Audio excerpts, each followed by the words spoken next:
We're here today to set up the Spartan statues back here because my kids, my freshman level kids, got a chance to weld on the actual project that's going to be displayed at the school for all eternity.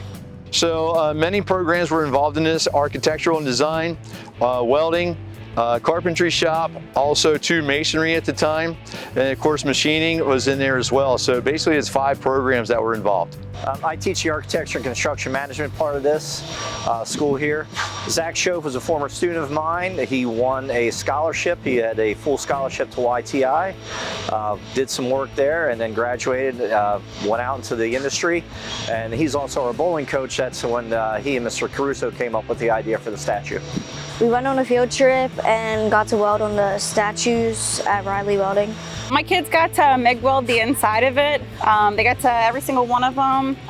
Actually was able to strike an arc on the project itself, and now they have something that's going to be standing up here forever, and they get to be a part of it. It was pretty cool. They had a lot of stuff there. We toured kind of the whole shop, seen what all they had. My students, we were a couple years ago, they came and told us, hey, can you machine a base for us for our statues at the football field?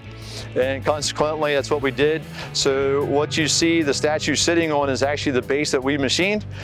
So we had to machine the metal plate square and of course put the hole locations in.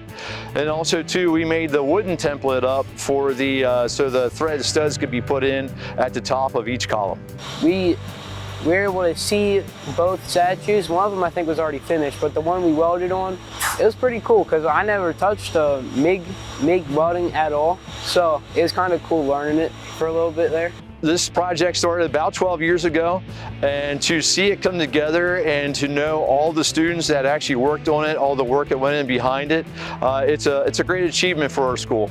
That's pretty good because like I know when I'm able to come here maybe like 20 years down the road and know I've done something for the football field or the school. It's a big part for this football field, and it's a big project for the school. The satisfaction and gratification of being able to have something that's up forever to display for people to be able to appreciate and enjoy is just so internally rewarding.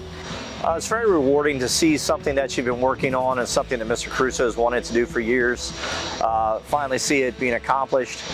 From everything that the masonry kids did, from the pediment to the stuff the welding kids did when they cut it out, to the stuff that we were able to do helping with the design of the statue itself. It's very rewarding knowing that these kids will have a lasting impact and be able to come back and see the stuff that they've been able to do.